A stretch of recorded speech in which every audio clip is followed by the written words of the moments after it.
Normativa Serial ATA, SATA. Nadie en ningún momento tuvo necesidad de especificar que los dispositivos ATA eran dispositivos paralelos, ya que se trataba de una tecnología única. Ahora esto ha cambiado y una modalidad de la normativa viene a aportar nuevas ventajas, pero en este caso, y por raro que pueda parecer, bajo una estructura de envío serie, el Serial ATA, o como ha dado en llamarse SATA, así y sea de ser ortodoxo, la popular ATA deberá pasar a llamarse PATA, Parallel ATA. Este tipo de bus no solo contempla mejoras en la transferencia de datos, sino que elimina problemas que la ya venerable tecnología ATA no había contemplado en sus inicios, allá por la década de los 80. En estas primeras versiones, el Serial ATA ya consigue transferencias de 150 MB sobre segundo, si bien se espera que se lleguen a alcanzar los 600 MB sobre segundo. Por otro lado, solventa otro caballo de batalla, la alimentación. Si bien los discos duros de forma tradicional precisaban a 12 voltios para conseguir el giro de motor y 5 voltios para que la lógica actuase, se ha conseguido reducir este último valor hasta los 250 microvoltios, es decir, 20 veces menos. Conexionado físico de un disco duro. Es relativamente habitual encontrarse con aplicaciones de PC. Una muy realizada es la de añadir un disco duro. El proceso a seguir en cada caso dependerá exclusivamente del tipo de disco. Disco IDE. Esta posibilidad, con tendencia a desaparecer pero aún vigentes en muchos equipos, ofrece tres opciones: maestro y esclavo, también denominadas Master, Slave y Cable Select. El modo Cable Select. Algunos discos incluyen la posibilidad de jumpeado, el denominado Cable Select. En esta posición, el disco detecta si hay otros dispositivos conectados al canal y así adoptará el modo Master o Slave, complementando al otro dispositivo. El modo de trabajo Cable Select es una configuración un tanto especial a la hora de conexionar dispositivos en un canal EID. Si bien puede facilitar la configuración en un mismo canal para los dispositivos Master y Slave, estos deben estar correctamente conectados, ya que, en caso contrario, puede ser una fuente de problemas. Lo más rápido, discos SCSI. Este tipo de conexionado precisa de un cable que, al igual que en los discos duros ID, deberá mantener una relación pin 1 cable rojo. Dependiendo del tipo de SCSI, variará el número de hilos que componen el cable.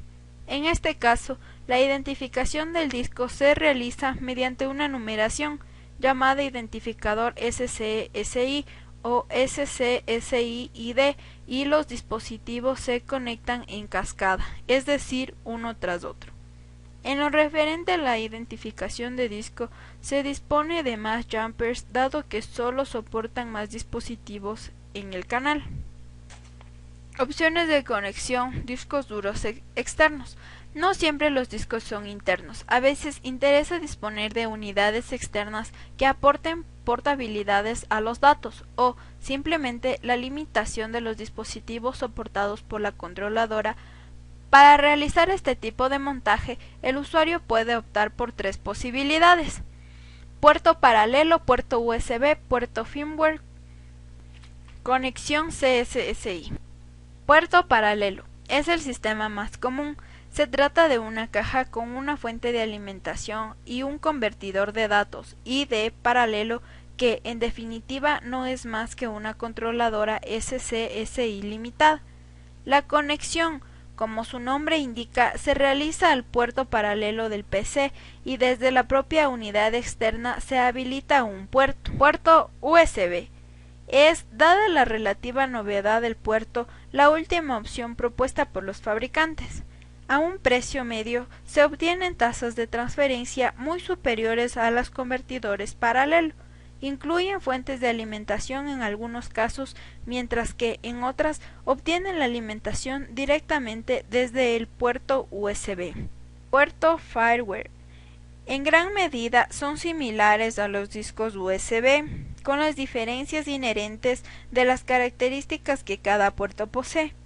En este caso, se puede conseguir la conexión de hasta 63 dispositivos.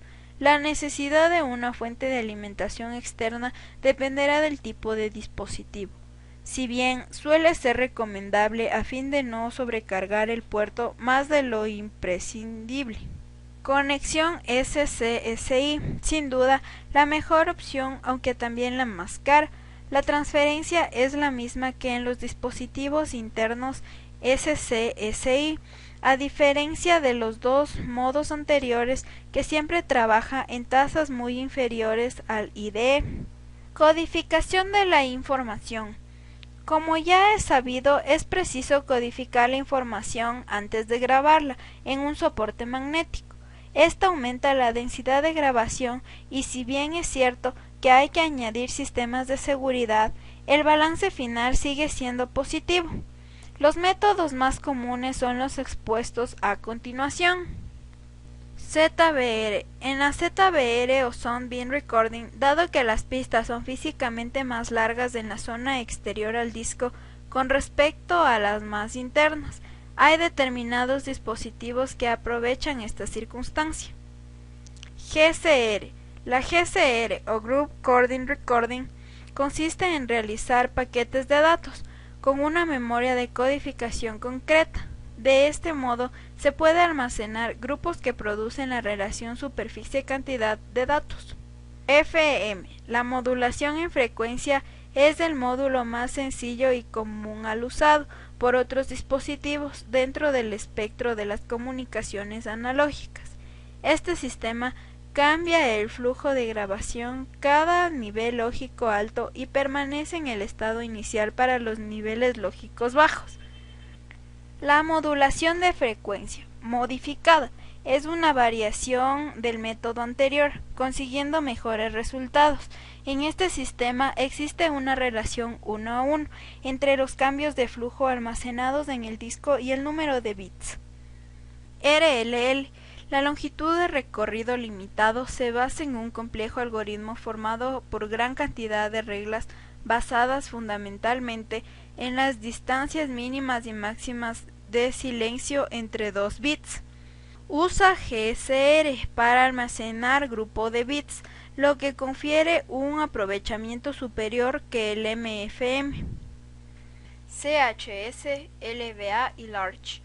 La forma de definir las características de un disco duro ha sido históricamente indicar el número de cilindros, cabezas y sectores.